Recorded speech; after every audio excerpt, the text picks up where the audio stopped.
नमस्कार आप सभी को। आज हम लोग सीएनटी का सेकेंड पार्ट हम लोग शुरू करेंगे। पिछले अध्याय में या पिछले क्लास में हमने सीएनटी के बारे में जो बताया था कि सीएनटी से आपको 5 क्वेश्चन पूछे जाएंगे। तो मेरा जो स्ट्रैटेजी था वो हमने बताया था कि सबसे पहले सीएनटी एवं अन्य जो कानून है उससे संबंधित जो भी शब्द हैं उन शब्दों को हम लोगों ने विस्तार से अध्ययन किया, क्योंकि यही सारे शब्द जो आपके जो अधिनियम है उन अधिनियम में आएगा। तो काफ़ी इम्पोर्टेंट हो जाता है, क्योंकि जब तक हम उस शब्द को नहीं जान पाएंगे तब तक हम आगे सीएनटी से संबंधित जो भी अधिनियम है, जो उनके प्रावधान है, जो धारा है, उन धारा को हम बेहतर तरीके से नहीं समझ पाएंगे। हम लोगों ने जो सीएनटी से संबंधित जो शब्द था उन शब्दों को हम लोगों ने विस्तार से किया। बताएंगे आप कुछ लोग बताएं कि मझियस क्या होता है? सर, जब जमींदारी सिस्टम था ना सर, तो कुछ जमींदारों के हक में आज भी वो ज़मीन जो है वो संरक्षित है उनके लिए, तो उस तरह की ज़मीन जो है वो मझियत के तहत आती है। कोड़कर सर, वैसी ज़मीन जिसको मतलब ऐसे शाब्दिक रूप में जाए तो कोड़कर बनाई गई भूमि, लेकिन इसका मतलब ये होता है कि जंगलों को साफ करके जो वो ज़मीन तैयार की गई थी उसको कोड़कर करते। अब 2-3 शब्द एक है जिसको हम लोग जानेंगे, उसको आप लोग देखिएगा। एक शब्द आएगा कैडेस्ट्रल सर्वे। एक कैडेस्ट्रल सर्वे, उसको जानिए, समझिए। कैडेस्ट्रल सर्वे, कैडेस्ट्रल सर्वे।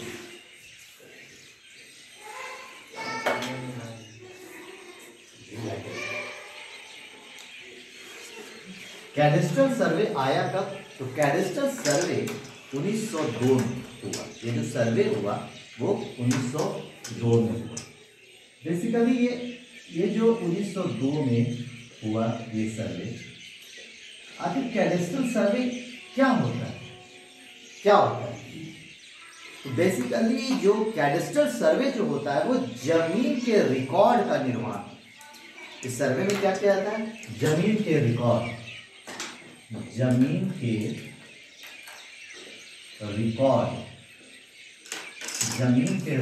का निर्माण, ये कहा जाता है कैडेस्ट्रल सर्वे। जमीन के रिकॉर्ड का निर्माण मतलब इस कैडेस्ट्रल सर्वे में ही कर के निर्धारण की बात की जाती थी कि कर का निर्धारण किस तरीके का होगा।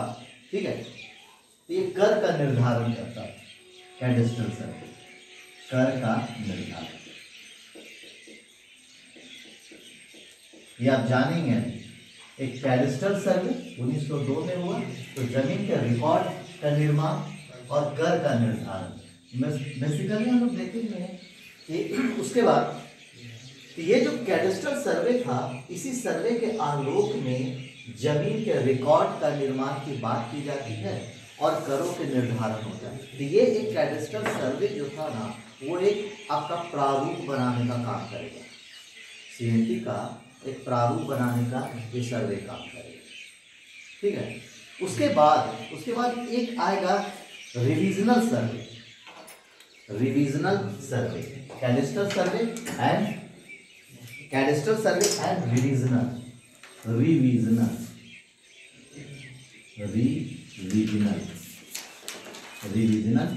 सर्वे, कैडेस्ट्रल सर्वे एंड रिविजनल सर्वे।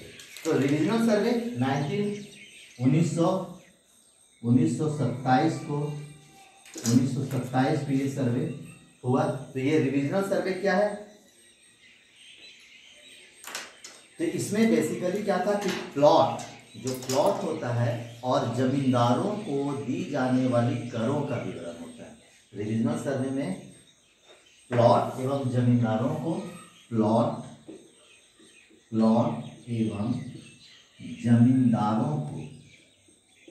जमींदारों को प्लॉट एवं जमींदारों को दी जाने वाले करों का विवरण, जमींदारों को दी जाने वाले करों का विवरण होता है। ये आया 1927 में और ये आया कैडेस्ट्रल सर्वे 1902 में। तो ये दोनों जो सर्वे है तो बेसिकली ये क्या है कि आज भी झारखंड में जो भी जमीन के रिकॉर्ड का जो एकमात्र प्रमाणिक आधार जो है वो कैडेस्ट्रल सर्वे है और रिविजनल सर्वे है। ठीक है, ये काफी इंपॉर्टेंट है। तो आज भी हम लोग देखेंगे झारखंड में आज भी झारखंड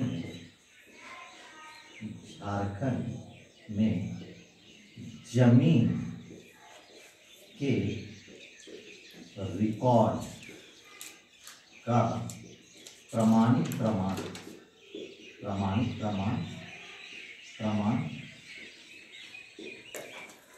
यही दोनों सर्वे, कैडेस्ट्रल सर्वे और रिविजनल सर्वे। ठीक है, और इन्हीं दोनों ये दोनों सर्वे के आलोक में ही हम लोग देखेंगे जो प्रमाण है, जो जमीन के रिकॉर्ड का जो प्रमाण होता है, इसी के आलोक में कोई भी प्रमाण को सही माना जाता है। ये काफी इंपॉर्टेंट है, ध्यान रखें, कैडेस्ट्रल सर्वे और रिविजनल सर्वे। अब हम लोग शुरू करेंगे सीएनटी। अभी तक हम लोगों ने जाना सीएनटी से संबंधित जितने भी शब्द आएंगे, जो भी अधिनियम था उस अधिनियम से संबंधित बहुत सारे शब्द आएंगे, और वो सारे शब्द अब धीरे धीरे सीएनटी जब हम लोग पढ़ेंगे, उनकी धारा पढ़ेंगे, तो वहाँ पे वो सारे शब्द अब आएंगे, तो वहाँ पे आपको समझने में काफ़ी मतलब आसानी होता है। ठीक है, तो हम लोग शुरू करते हैं, देखते हैं सीएनटी। तो सीएनटी छोटा नागपुर टेनेसी एक्ट कब आया? 1908। लेकिन इसकी पृष्ठभूमि कब बन गई? बहुत पहले से इसकी पृष्ठभूमि बन गई। ठीक है, कैडेस्ट्रल सर्वे इसका एक आधार भी बना, लेकिन कैडेस्ट्रल सर्वे के पहले भी, ठीक है, 1869 में छोटा नागपुर टेन्योर एक्ट के माध्यम से, ठीक है, सीएनटी की एक पृष्ठभूमि बनती है।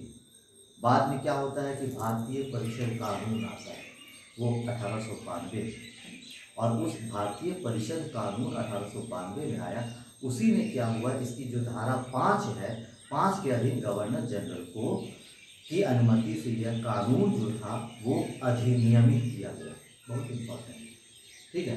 तो हम लोग इसके स्ट्रक्चर में आएंगे। सीएनटी जब हम लोग पढ़ेंगे, सीएनटी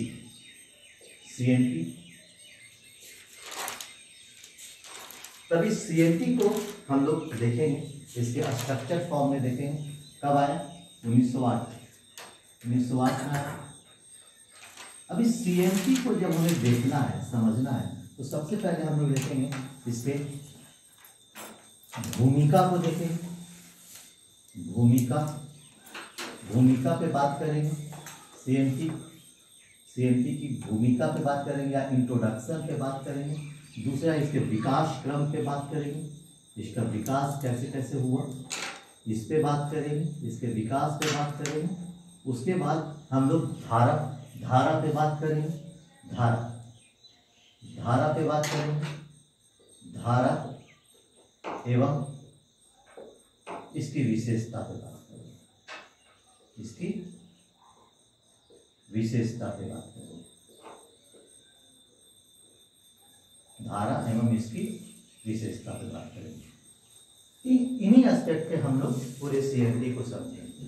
तो इसके पहले हमने आपको ये बताया कि सीएनटी जो छोटा नागपुर काश्तकारी अधिनियम आया, उस अधिनियम के आने के पहले हमारा जो झारखंड में शासन की व्यवस्था किस प्रकार थी? परंपरागत शासन व्यवस्था थी, जनजातियों की परंपरागत शासन व्यवस्था थी।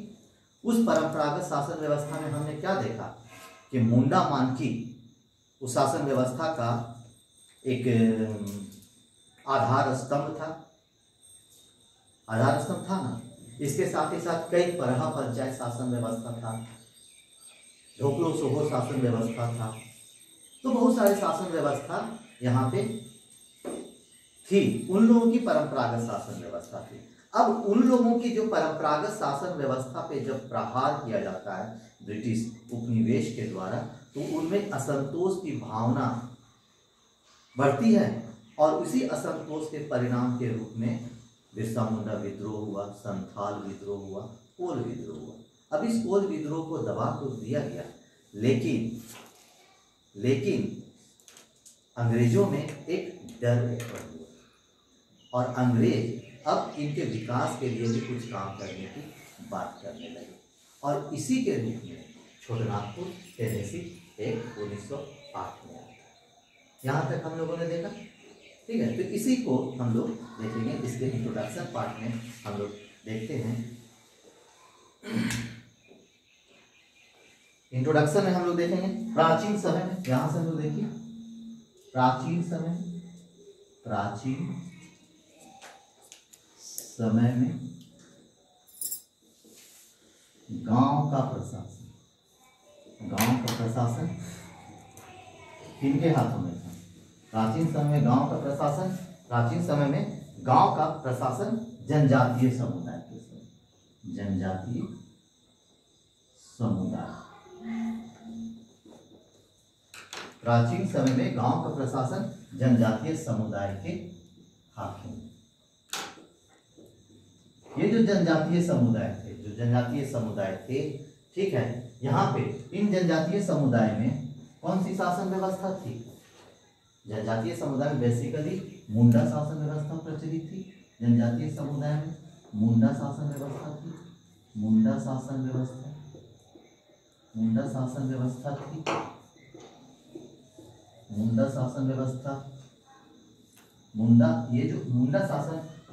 व्यवस्था था, ठीक है, व्यवस्था प्रणाली था।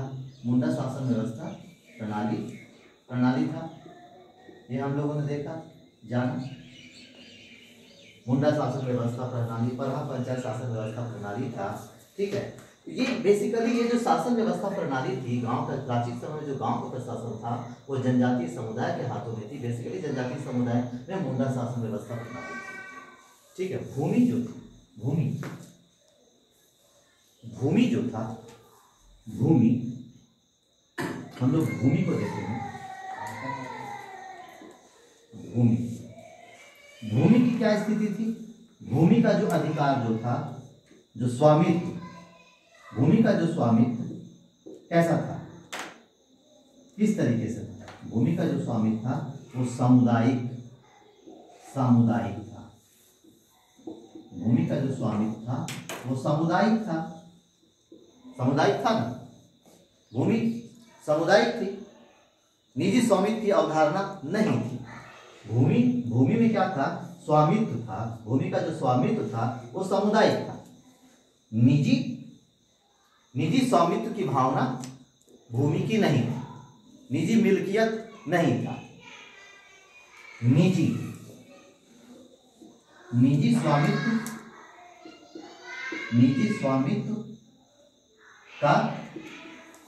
स्वामित्व का अवधारणा नहीं थी। निजी स्वामित्व का अवधारणा नहीं था।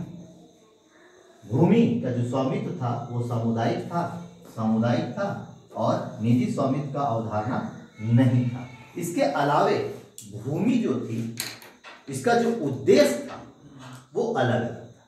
भूमि का जो उद्देश्य वो कैसा था? वो अलग अलग था। क्या अलग अलग था? अलग अलग था। देखेंगे कैसे अलग अलग था। भूमि का जो उद्देश्य था वो अलग अलग था। कुछ भूमि जो थी वो उपहार के रूप में राजाओं को दी जाती थी उपहार के रूप में। कुछ भूमि जो थी अलग अलग था, उपहार के रूप में राजाओं को दी जाती थी। राजाओं को जो मुंडा मानकी होते थे, ठीक है, परहा राजा जो होते थे, तो उपहार के रूप में राजाओं को। कुछ भूमि जो था उपहार के साथ साथ कुछ भूमि जो था वो सरना भूमि के रूप में था। सरना भूमि था कुछ भूमि सरना भूमि था। ये सरना भूमि क्या था? तो बेसिकली ये जो सरना भूमि था धार्मिक क्रियाकलाप हेतु दिया जाता था। सरना भूमि धार्मिक क्रियाकलाप हेतु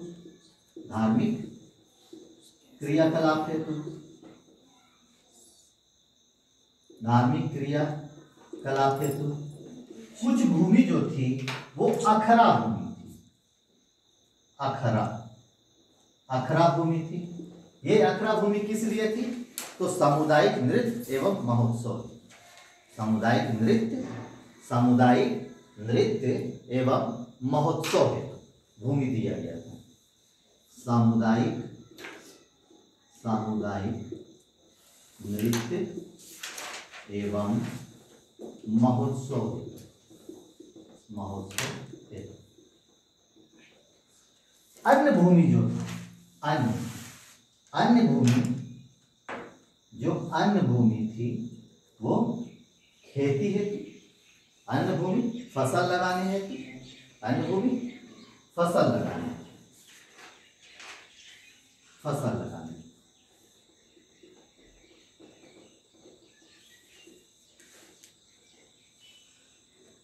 अन्य भूमि फसल लगाने। तो इस तरीके से हम लोग देखेंगे कि प्राचीन समय में जो गांव का जो प्रशासन था वो जनजातीय समुदाय के हाथों में था। बेसिकली मुंडा शासन व्यवस्था प्रणाली उस समय थी। जो भी भूमि का जो मिल्कियत था, जो स्वामित्व था, वो सामुदायिक अधिकार में था। जो भी भूमि थी वो सामुदायिक हितों के लिए थी। निजी स्वामित्व की अवधारणा उस समय तक नहीं हुई। भूमि का जो उद्देश्य था वो अलग अलग था। उपहार के लिए कुछ भूमि दी जाती थी, राजाओं को दिया जाता था। कुछ भूमि सरना भूमि के रूप में थी जो कि धार्मिक क्रियाकलाप हेतु थी। कुछ भूमि अखरा भूमि के रूप में थी जो सामुदायिक नृत्य एवं महोत्सव हेतु फसल लगाने हेतु यूज किया जाता था। ये स्थिति चल रही थी, परंपरा चल रही थी। अब अंग्रेजों का आगमन हुआ 1765 के बाद। जब अंग्रेजों का आगमन होता है तो इस स्थिति में परिवर्तन होता है, तो वो हम लोग देखेंगे। 1765 के बाद क्या हुआ? 1765 के बाद ये विकास में भूमिका में हम लोग देखेंगे। 1765 के बाद की स्थिति क्या हुई? 1765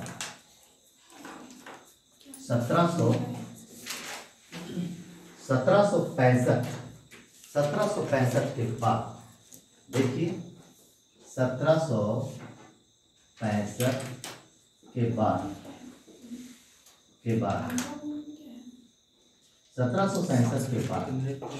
1765 के बाद क्या हुआ? ईस्ट इंडिया कंपनी को 1765 के बाद ईस्ट इंडिया कंपनी को बंगाल का दीवानी अधिकार प्राप्त हुआ। 1765 के बाद क्या हुआ? ईस्ट इंडिया कंपनी को ईस्ट इंडिया कंपनी को बंगाल का दीवानी अधिकार प्राप्त हुआ। दीवानी अधिकार प्राप्त हुआ। अब बताइए, बंगाल का जैसे ही दीवानी अधिकार प्राप्त हुआ ईस्ट इंडिया कंपनी को, तो क्या हुआ? बंगाल सूबा में झारखंड को मिला दिया गया। क्या हुआ? बंगाल सूबा में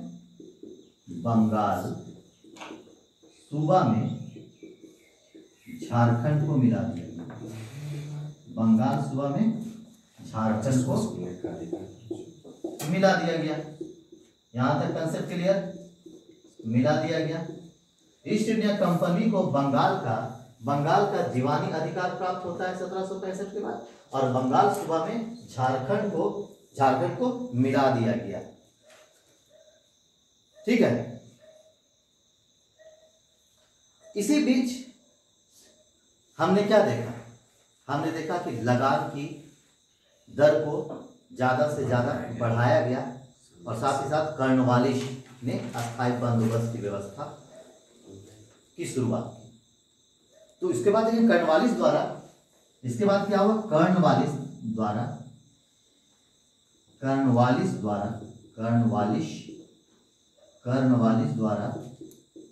अस्थायी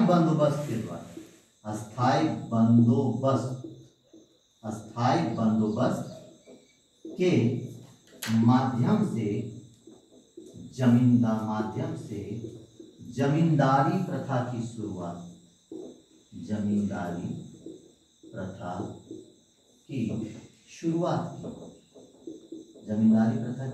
की। अब क्या हुआ? जैसे ही जमींदारी प्रथा की शुरुआत हुई तो क्या हुआ? भू राजस्व व्यवस्था, जमींदारी प्रथा की शुरुआत किया गया तो जमींदार लोग क्या किए? लगान की ऊंची दर वसूल करने लगे। ठीक है। तो परिणाम क्या हुआ? जमींदारी व्यवस्था की शुरुआत से लगान वसूली की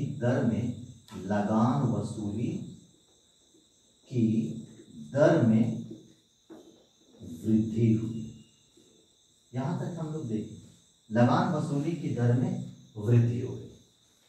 लगान वसूली की दर में वृद्धि या तेजी, दर में तेजी। अब जैसे ही लगान वसूली की दर में तेजी आई तो क्या हुआ? जनजातियों का शोषण बढ़ा। लगान वसूली की दर में तेजी, परिणाम जनजातियों का शोषण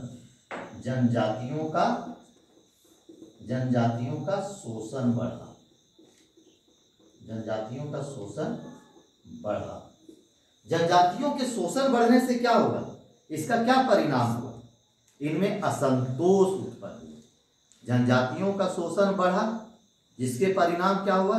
जनजातियों में असंतोष उत्पन्न हुआ, और इसी असंतोष की परिणति के रूप में विद्रोह हुआ, जिनमें बिरसा मुंडा विद्रोह, संथाल विद्रोह, कोल विद्रोह जैसी घटनाएं घटी। यहां तक समझना है? तो लगान वसूली की दर में तेजी, परिणाम जनजातियों का शोषण बढ़ा। इनमें क्या हुआ? असंतोष उत्पन्न हुआ।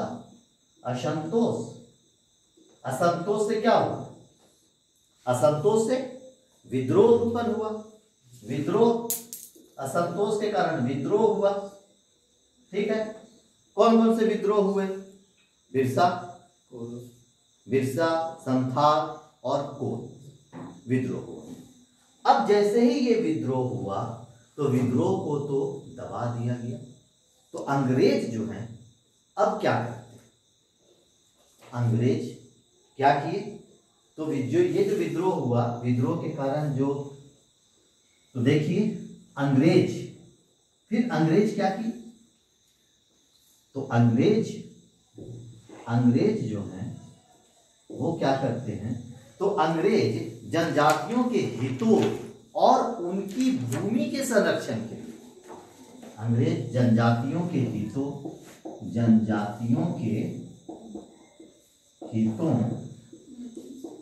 और भूमि के संरक्षण के लिए क्या की? भूमि के संरक्षण के लिए 1908 में सीएमटी एक्ट लाती है। 1908 में सीएमटी एक्ट लाई। 1908 में सीएमटी एक्ट लाई। ये समझ में आया? तो ये इसके इंट्रो पार्ट में हम लोग जाएंगे। इसके जो इंट्रो पार्ट में हमने देखा कि प्राचीन समय में जो गांव का जो प्रशासन था वो जनजातीय समुदाय के हाथों में था। कौन से? तो मुंडा मानकी शासन व्यवस्था प्रणाली उस समय विद्यमान थी। मुंडा मानकी शासन व्यवस्था जो थी वो उनकी जो भूमि थी तो भूमि का जो स्वामित्व था वो सामुदायिक था, निजी मिल्कियत नहीं थी। जो भूमि जो था, जो भूमि का जो क्वालिटी था, जो उद्देश्य था, वो उसका अलग अलग था। ये हम लोगों ने देखा। तो क्या क्या अलग अलग था? तो उपहार के रूप में कुछ भूमि दिया गया, सरना भूमि के रूप में कुछ दिया गया, कुछ अकरा भूमि था, और कुछ फसल के रूप में भूमि को दिया गया। उसके बाद क्या हुआ कि 1765 के बाद जब ईस्ट इंडिया कंपनी का बंगाल में जब दीवानी अधिकार प्राप्त हो गया, तो दीवानी अधिकार प्राप्त होने के क्रम में क्या हुआ, तो झारखंड को भी बंगाल में मिला दिया गया और कर वसूली प्रणाली को तेजी से बढ़ा दिया गया और जमींदारी प्रथा की शुरुआत की गई। यहाँ तक हम लोगों ने देखा। अब इस जमींदारी प्रथा की शुरुआत के कारण जमींदारों के द्वारा ज़्यादा से ज़्यादा लगान वसूली करने के कारण झारखंडियों में या आदिवासियों में असंतोष की लहर उत्पन्न होती है और इस असंतोष के कारण विद्रोह हुआ, ये हमने देखा। और विद्रोह के कारण क्या हुआ, बिरसा मुंडा विद्रोह, संथाल विद्रोह और कोल विद्रोह जैसी घटनाएं घटती है।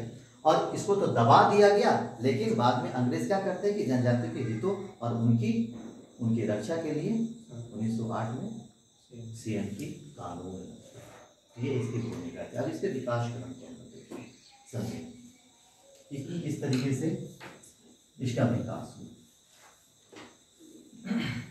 यहाँ तक कोई दिक्कत किसी भी प्रकार का नहीं ना? No sir. चलिए अब आइए इसके विकास पे। तो सबसे पहले इसके विकास पे हम लोग जब जानेंगे, इसके विकास के केंद्र में जो होगा 1869 का इसके विकास में हम लोग देखेंगे। विकास में सबसे पहले हम लोग देखेंगे 1869 का Chotanagpur tenure act. I think बहुत इंपॉर्टेंट है, याद रखिएगा। 1869 का छोटानागपुर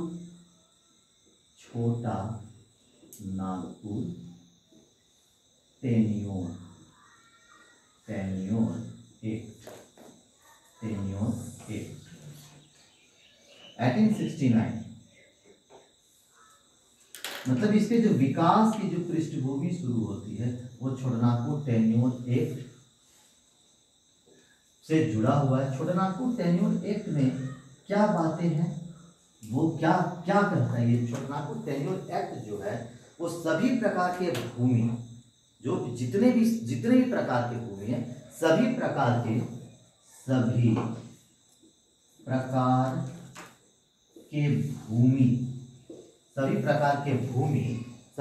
के भूमि का टाइटल मतलब मलिकाना हक,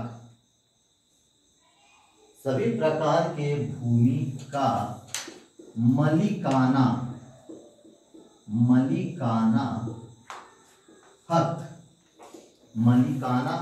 हक मतलब का पता लगाने का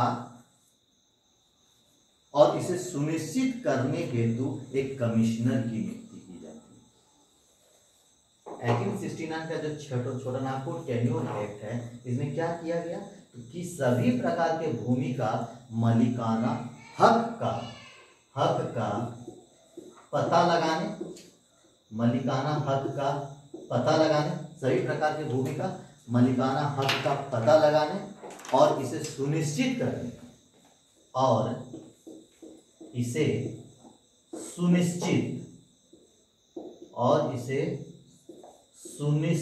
करने का अधिकार किसको दिया गया?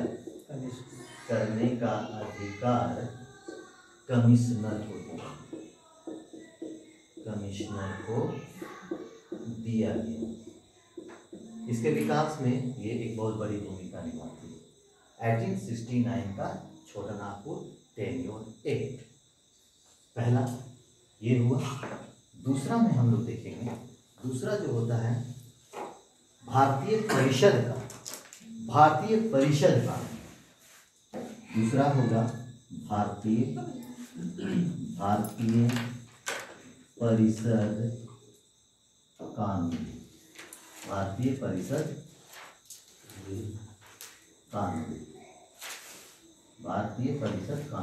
ये भारतीय परिषद कानून कब आया? 1892 भारतीय परिषद कानून दूसरी कड़ी के रूप में आता है। ये है भारतीय परिषद कानून।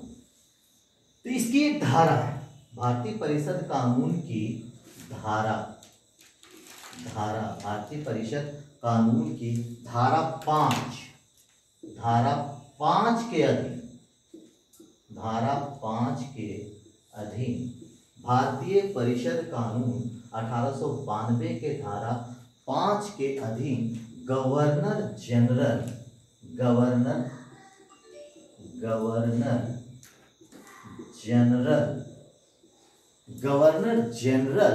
की अनुमति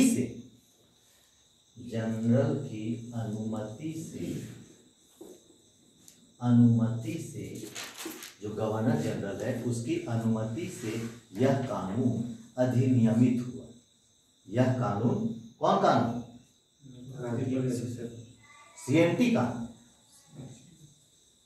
सीएनटी कानून के लिए ये भारतीय परिषद कानून जो है कि धारा 1892 की धारा 5 के अधीन गवर्नर जनरल की अनुमति से यह कानून भारतीय परिषद कानून अधिनियमित हुआ।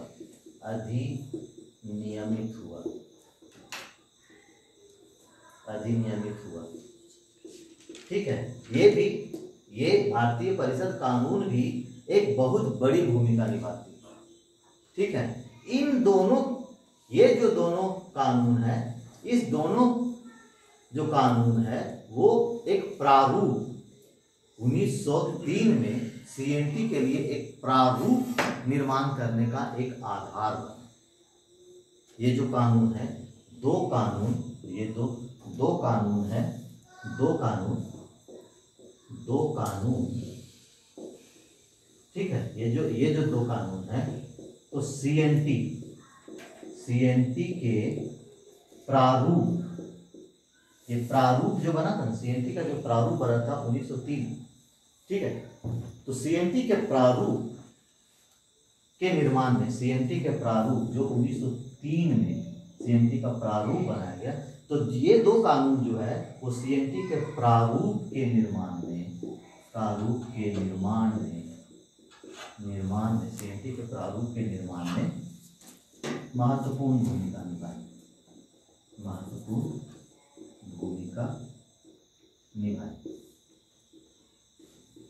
ठीक है, सीएनटी के प्रारूप में ये महत्वपूर्ण भूमिका निभाती है। यहाँ तक क्लियर हुआ इसके विकास को।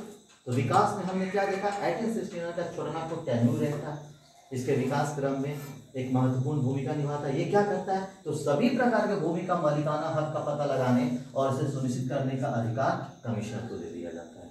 इसी बीच भारतीय परिषद कानून 1892 की धारा 5 के अधीन गवर्नर जनरल की अनुमति से यह कानून अधिनियमित हुआ और ये दोनों कानून जो है वो सीएनटी के प्रारूप 1903 में जो बना उसके निर्माण में एक महत्वपूर्ण भूमिका निभाती है। यहाँ तक क्लियर हुआ।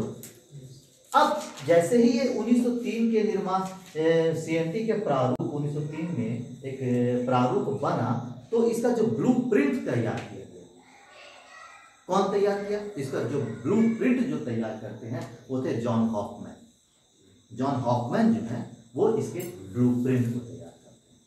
ठीक है, 1903 के बाद जॉन हॉफमैन जो थे वो इसके ब्लूप्रिंट को तैयार किए। यहां तक समझिए, जॉन हॉफमैन इसके ब्लूप्रिंट को तैयार कर रहे। जॉन हॉफमैन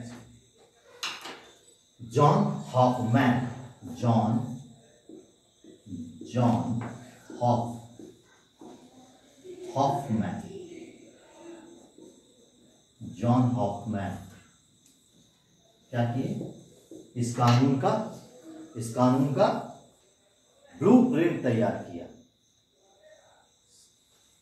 सीएनटी का, हाँ, इस कानून का, सीएनटी का, जॉन हॉफमैन सीएनटी का ब्लूप्रिंट तैयार किया। जॉन हॉफमैन सीएनटी का ब्लूप्रिंट तैयार किया। यहां तक कोई दिक्कत नहीं। तो जैसे ही सीएनटी का ब्लूप्रिंट तैयार हुआ, वैसे ही 29 अक्टूबर 1908 29 29 अक्टूबर को एक और ये देखेंगे, 29 अक्टूबर 1908 ये एक फेज आया। 29 अक्टूबर 1908 आया तो भारत के गवर्नर जनरल इस कानून को स्वीकृति प्रदान करते हैं। बहुत इंपॉर्टेंट, याद रखिएगा। 29 अक्टूबर 1908 भारत के गवर्नर जनरल इस कानून को, भारत के गवर्नर जनरल इस कानून को, भारत के गवर्नर जनरल इस कानून को स्वीकृति प्रदान किए, इस कानून को स्वीकृति प्रदान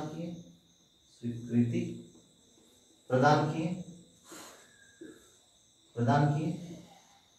एक काम ये हुआ, भारत के गवर्नर जनरल इस कानून को स्वीकृति प्रदान कर देते हैं। कब किए?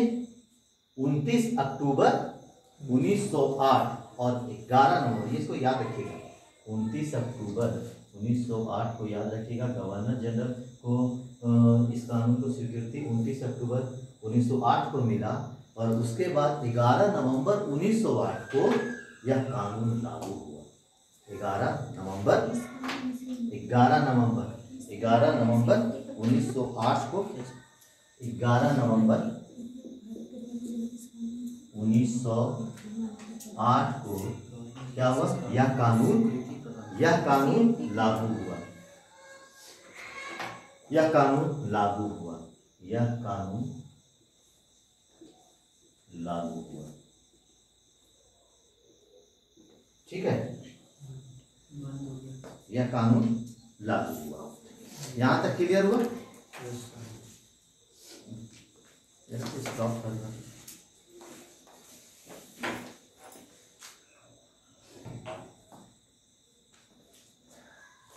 यहां तक कोई दिक्कत?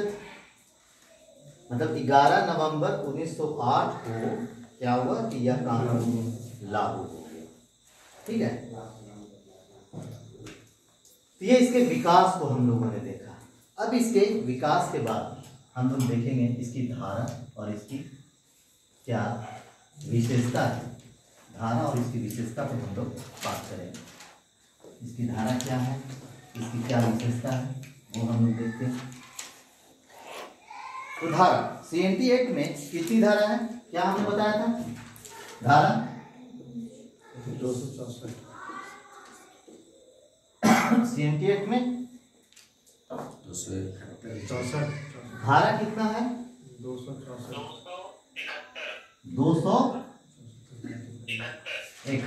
धारा। ठीक है, तो CNT एक धारा में इसकी विशेषता में हम लोग देखेंगे। इसकी धारा जो है वो 271 है और अध्याय कितना है? अध्याय 19 है। ये इंपॉर्टेंट है। धारा में इसकी विशेषता में हम लोग एक एक करके जानेंगे कि धारा 271 है और इसका जो अध्याय है 19 है। अब एक एक करके मुख्य धारा और इसकी विशेषता को हम लोग जानेंगे। ठीक है, कौन कौन सी मुख्य धारा है वो हम लोग देखेंगे। तो मुख्य धारा में हम लोग देखते हैं सबसे पहले धारावान। धारा जो है मुख्य धारा में हम लोग देखेंगे कि धारावान क्या है। धारावान क्या है? तो धारावान बताता है कि एक कानून आएगा, छोटानागपुर CNT, छोटानागपुर काश्तकारी अधिनियम। मतलब अधिनियम का नाम का जो मेंशन है ना वो धारा 1 में। CNT एक अधिनियम है, वो किसमें मेंशन है? धारा। तो अधिनियम का नाम CNT है। अधिनियम का नाम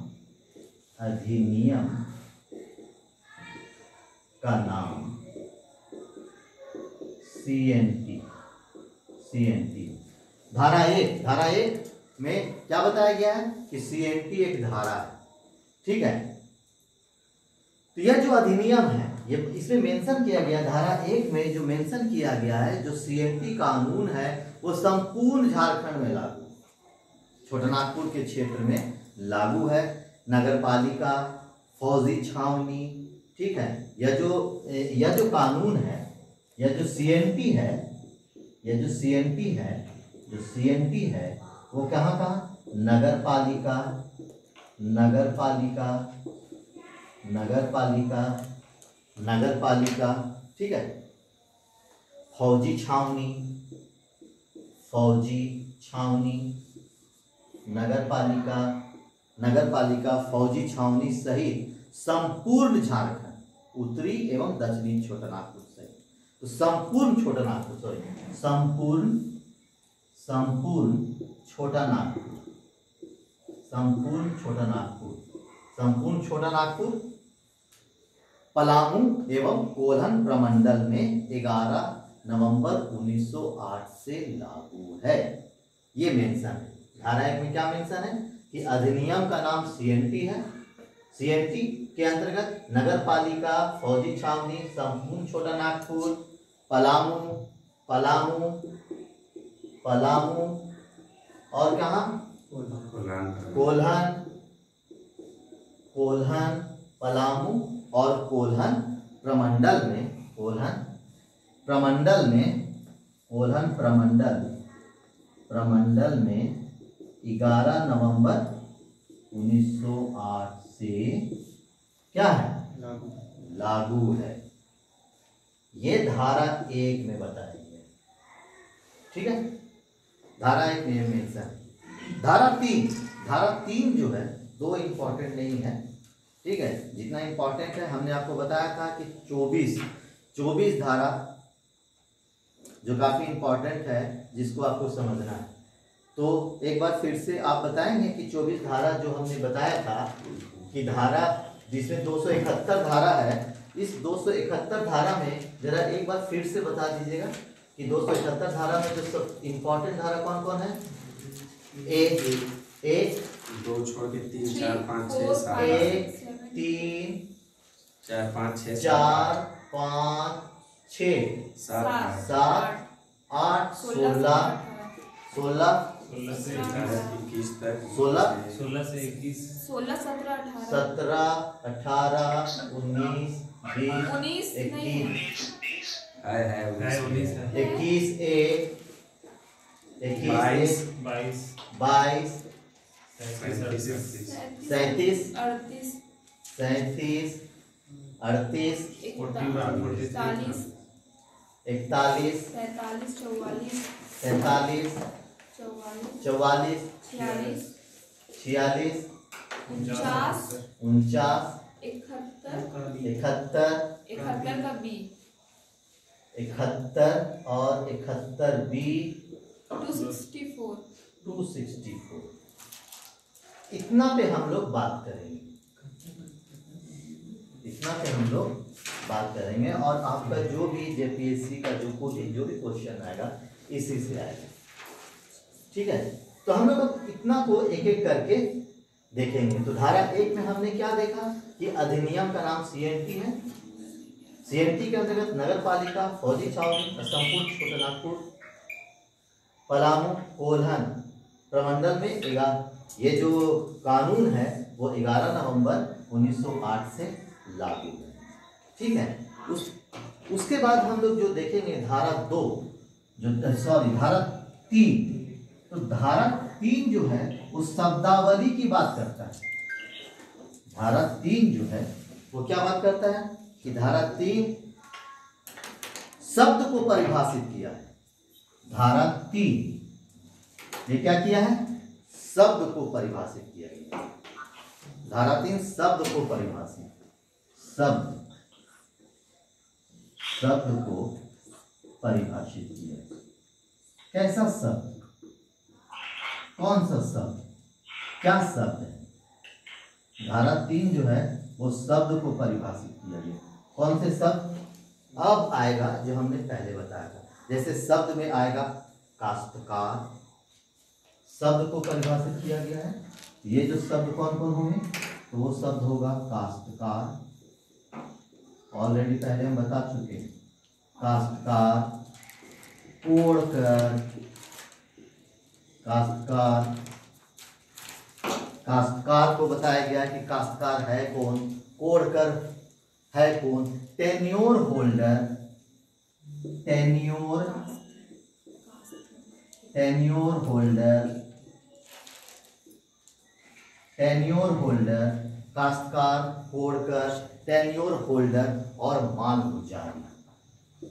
माल गुजारी, माल गुजारी,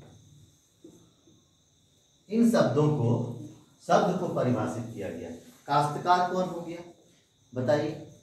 जो कृषि से रिलेटेड, जो खेती करता है, खेती का अधिकार जिसको है, मतलब खेत रखने का जो अधिकार है, वो जमीन जिसपे वो खेती करता हो उसका अधिकार, वो काश्तकार है।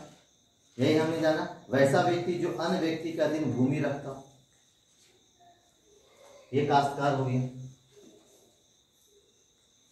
इसको लिखाने की जरूरत नहीं है, कोड़कर लिखाने की जरूरत नहीं है। तो जमीन को कोड़ करके, जो जंगल को कोड़ करके साफ करके खेती योग्य बनाता है, धान की खेती के योग बनाता है, ये हम लोगों ने देखा। हाँ, टेन्योर होल्डर, टेन्योर होल्डर कहते हैं किसको? ये देखिए, टेन्योर होल्डर जमींदार को कहते हैं। टेन्योर होल्डर कौन हो गया? जमींदार। जो जमींदार है वो टेन्योर होल्डर है। तो यहाँ पे जमींदार को परिभाषित किया गया, मतलब बताया गया कि जमींदार कौन, इतना ही हमें जानना होगा। जमींदार, जमींदार जो जमींदार हैं, जमींदार, जमींदार। तो टेन्योर होल्डर जहां आया तो आप जमींदार समझ जाएंगे, पीटी में भी कोई दिक्कत होगा नहीं, समझ में आ रही है ना? तो जमींदार होगा। इसके अलावा हम लोग देखेंगे माल गुजारी। तो माल गुजारी तो जान रहे हैं, तो माल गुजारी क्या है? कि जमींदार को दिया जाने वाला माल या नगद, जमींदार को दिया जाने वाला जो नगद है या जींस है, जींस हम लिखाए थे आप लोगों को। Yes sir. जमींदार को दिया जाने वाला, जमींदार को दिया जाने वाला, जमींदार को दिया जाने वाला नकद या जींस, यही था। तो ये माल गुजारी कह रहा था, समझ में आया? इसके अलावा एक शब्द आया है जो बताया गया कलेक्टर। अब इस कलेक्टर मतलब क्या? जो राजस्व वसूली जो करता है। कलेक्टर कौन है? वो है, एक शब्द आता है कलेक्टर का, इसमें कलेक्टर। तो आपको क्वेश्चन पूछ सकता है कि कलेक्टर शब्द जो है वो सीएनटी के किस धारा से संबंधित है? ठीक है, तो बस यही चार है, काश्तकार, कोड़कर, टेन्योर होल्डर, माल गुजारी और कलेक्टर। राजस्व वसूली, जो राजस्व का वसूली करता था। उपायुक्त जो होता था वो उप समाहर्ता को ये पोस्ट दे देता था। जो जिला पदाधिकारी जो होते हैं वो उप समाहर्ता को राजस्व वसूली का पावर देते थे। तो कलेक्टर राजस्व वसूली, जो भी राजस्व वसूली करता था वो कहलाता था कलेक्टर। ठीक है, तो ये धारा तीन क्या है? तो धारा 3 शब्द को परिभाषित किया गया है। कितने शब्द? काश्तकार, कोड़कर, टेन्योर होल्डर, माल गुजारी और कलेक्टर।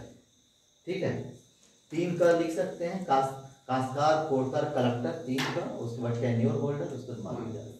ठीक है, चलिए अब आइए धारा 4। धारा 4 में राजस्व वसूली का राजस्व वसूली। अब इस धारा 4 में बताया गया है, धारा 4 जो है वो बताता है ये जो काश्तकार है ना, इस काश्तकार की श्रेणी के बारे में जो अध्ययन है वो धारा 4 में। धारा 4 में काश्तकार की श्रेणी क्या है इसके बारे में बताया गया है। देखिए धारा 4 क्या बताता है? काश्तकार की श्रेणी। धारा 4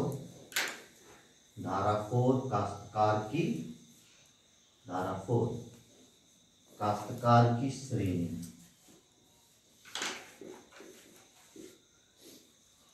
तो ये जो काश्तकार की जो श्रेणी है वो देखेंगे हम लोग कितने प्रकार की श्रेणी होती है काश्तकार की श्रेणी। तो इसमें जो मेंशन है काश्तकार की श्रेणी में, वो सबसे पहला देखेंगे हम लोग एक काश्तकार की श्रेणी में टेन्योर होल्डर, जमींदार भी तो एक काश्तकार होगा कि नहीं होगा? हाँ, तो काश्तकार की श्रेणी में बताया गया है कौन कौन काश्तकार की श्रेणी में आएंगे। तो एक तो आएगा tenure holder, tenure holder, tenure holder. दूसरा काश्तकार की श्रेणी कौन होगा? रैयत। काश्तकार की श्रेणी टेन्योर होल्डर, दूसरा होगा रैयत, रैयत। अब इस रैयत में भी हम लोग जानेंगे कितने प्रकार के रैयत। तो एक होगा, देखो काश्तकार की श्रेणी में टेन्योर होल्डर आएंगे, मतलब धारा 4 में क्या कहा गया है? काश्तकार की श्रेणी की बात की गई है। तो काश्तकार की श्रेणी में किसको किसको रखा गया है सीएनटी में? तो सबसे पहले टेन्योर होल्डर को रखा गया है, दूसरा रैयत को रखा गया है। अब इस रैयत को कई भागों में बांटा गया है। रैयत जो है, एक होगा कायमी रैयत। क्या होता है बताएं? इसका मतलब मालिकाना हक हो उसके कायमी, इसका क्या? मालिकाना हक हो। हाँ, कायमी रैयत।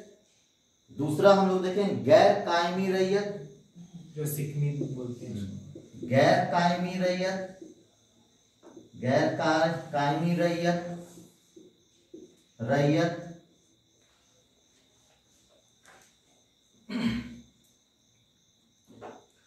खुटकट्टी अधिकार प्राप्त रैयत, खुटकट्टी, खुटकट्टी अधिकार, खूंटकट्टी, खूंटकट्टी अधिकार प्राप्त, अधिकार प्राप्त रैयत, रैयत। रैयत को हम लोगों ने देखा कायमी रैयत, गैर कायमी रैयत और खुटकट्टी अधिकार प्राप्त रैयत और दर रैयत, दर रैयत। क्वेश्चन आएगा दर रैयत, धारा किसमें मेंशन है? हाँ, धारा 4। खुटकट्टी अधिकार प्राप्त रैयत का किस धारा में बात की गई है? तो धारा 4। कायमी रैयत किसमें बताया गया है? धारा 4। अब समझ में आ रहा है ना? इस तरीके से क्वेश्चन पूछेगा, समझ में आए? तब इससे इजी ज्यादा नहीं हो पाए। ठीक है, चलिए। काश्तकार की श्रेणी में टेन्योर होल्डर, रैयत। रैयत को कितने भागों में बांटा गया? 4। कायमी रैयत, गैर कायमी रैयत, खुटकट्टी अधिकार प्राप्त रैयत और दर रैयत। तीसरा जो होगा वो होगा मुंडारी खुटकट्टीदार। मुंडारी, काश्तकार की जो श्रेणी में आएगा टेन्योर होल्डर, रैयत होगा और एक होगा मुंडारी, मुंडारी खुटकट्टीदार। कौन होगा? किसको बोलेंगे मुंडारी खुटकट्टीदार? मुंडारी, हाँ, खुटकट्टीदार कौन होगा? जमीन को साफ करके खेती योग्य बनाए, जमीन को साफ करके जो खेती के योग बनाते हैं वो मुंडा, जो जमीन को साफ करके खेती योग बनाते हैं मुंडारी खुटकट्टीदार होंगे। ठीक है, तो ये मुंडारी खुटकट्टीदार होंगे। तो काश्तकार की श्रेणी धारा 4 में काश्तकार की श्रेणी के बारे में बताया गया है। तो काश्तकार की 3 प्रकार की श्रेणी है, टेन्योर होल्डर, रैयत और मुंडारी खुटकट्टी। ये 3 प्रकार की श्रेणी। धारा 5 में, धारा 5 देखो, धारा 5, धारा 5। तो धारा 5 क्या है? धारा 5, धारा 5 क्या बोलता है?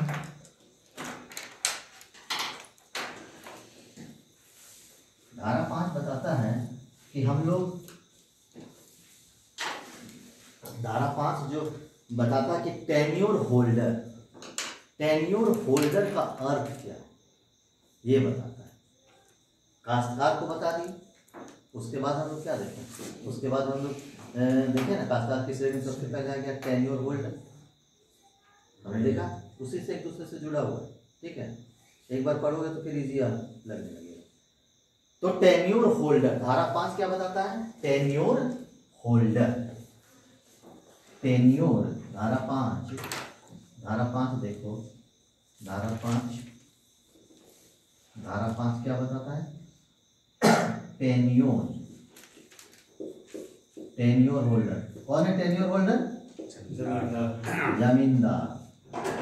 टेन्योर होल्डर को क्या किया गया है? परिभाषित किया गया।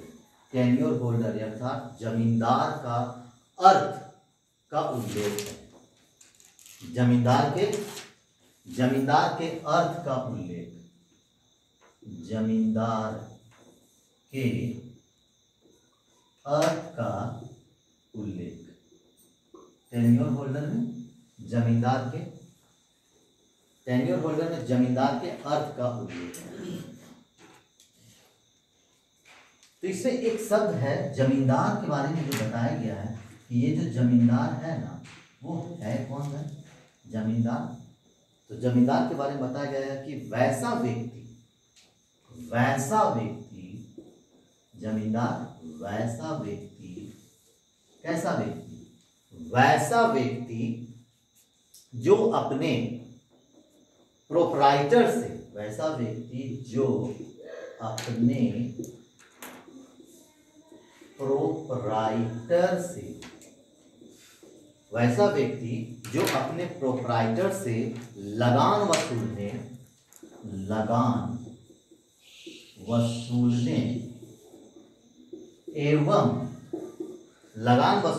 एवं खेती करवाने का हक रखता हो। लगान वसूलने एवं खेती करवाने का हक रखता हो। ठीक है। टेन्योर होल्डर, धारा 5 में टेन्योर होल्डर के बारे में बताया गया है। तो टेन्योर होल्डर मतलब जमींदार के अर्थ का उल्लेख कहा गया है। तो जमींदार किसको कहा गया? तो वैसा व्यक्ति जो अपने प्रोप्राइटर से लगान वसूलने एवं खेती करवाने का हक रखता है। प्रोप्राइटर मीन्स रैयत, किसान, मालिक, प्रोप्राइटर। खेत का मालिक जो है, हाँ, वही मेरा कहने का रैयत उसी। ठीक है। अब आइए, टेन्योर हो गया, काश्तकार हो गया, अब तीसरा बच्चा बताओ। आगे जो हम पढ़े हैं उसमें काश्तकार के बारे में जाने, टेन्योर के बारे में जाने, तीसरा क्या बचा? रैयत। तो धारा 6 जो है वो रैयत शब्द को का उल्लेख है। एक बार ध्यान से देखोगे ना तो बड़ा इजी लगेगा। सीक्वेंस में चल रहा है। सीक्वेंस। तो धारा 6 रैयत शब्द के अर्थ का उल्लेख। धारा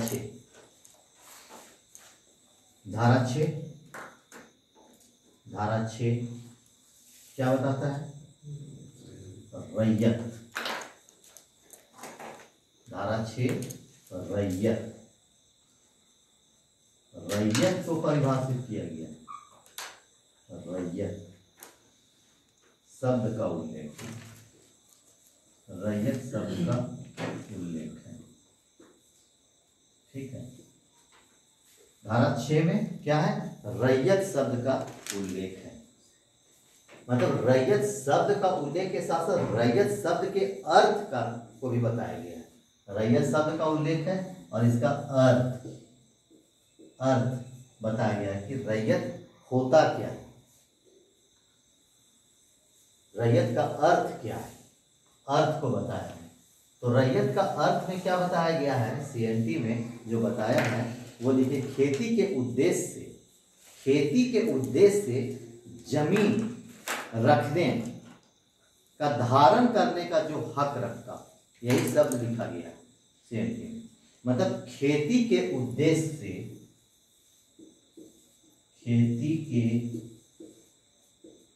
उसमें तो बहुत ज़्यादा भारी शब्द है, उस शब्द को हम इजी करने की कोशिश की है कि खेती के उद्देश्य से जमीन रखने का,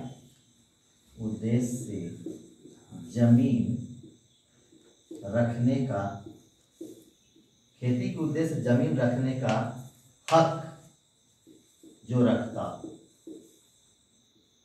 हक में हक जो रखता वो कहलाएगा रैयत। ठीक है।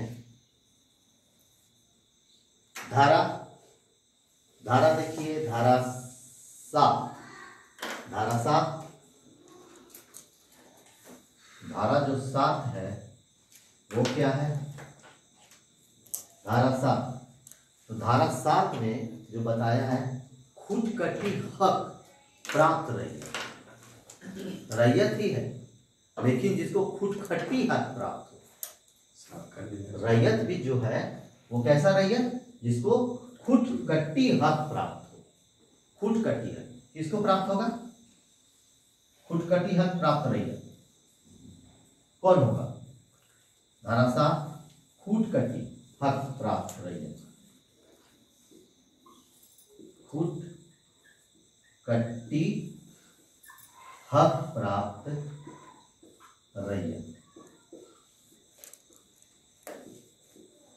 धारा 7 में क्या मेंशन है?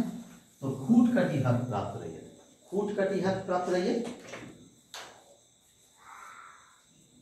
मतलब वैसा रैयत जो जमीन को साफ करके, जंगल को साफ करके खेती योग्य जो बनाया है, वो इसमें धारा 7 में बताया गया है।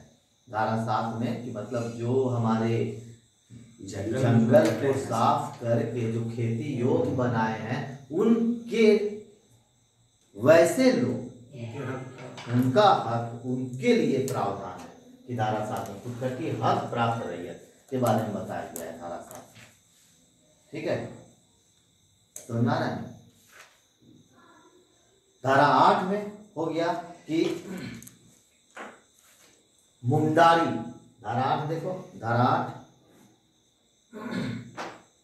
धारा 8, धारा 8, धारा 8, धारा 8 जानिए, समझिए। धारा 8 इसमें होगा मुंडारी। कौन? तो मुंडारी, मुंडारी खुदकटीदार शब्द का अर्थ क्या होता है? मुंडारी, मुंडारी, मुंडारी खुदकटीदार, मुंडारी खुदकटीदार। जो मुंडारी खुदकटीदार हैं, शब्द का क्या अर्थ है? मुंडारी खुदकटीदार शब्द का अर्थ इसमें मेंशन किया है। शब्द का अर्थ हम लोग जानते हैं। मुंडारी खुदकटीदार कौन हुआ? वैसे मुंडा जो जंगल को साफ करके, जंगल को साफ करके खेती योग्य बनाते हैं, यही है ना मुंडारी खुदकटीदार। तो जंगल की भूमि को जोत में लाने के लिए भूमि को जो धारण करता है, जंगल की भूमि को जोत में लाने के लिए जो भूमि का धारण करता है, ये सब हम लोग कुछ समझ रहे हैं ना। मुंडारी खुदकटीदार कौन होगा? वह मुंडा। ठीक है, वैसे मुंडा लोग जो जंगल को साफ करके खेती के योग बनाते हैं, मुंडारी खुदकटीदार कहलाते हैं। ठीक है, तो ये धारा 8 में इसका मेंशन है। यहां तक क्लियर? ठीक है, अब आइए धारा 16, यही तक हम लोग आज रखते हैं। ज़्यादा हो जाएगा आज हम लोग। उसके बाद 8 के बाद फिर आएंगे 16 आएंगे। 16 कोशिश करेंगे हम लोग 2 क्लास में इसको कंप्लीट कर लें, या कल भी कोशिश करेंगे, हो जाता है तो कल हम लोग। ठीक है,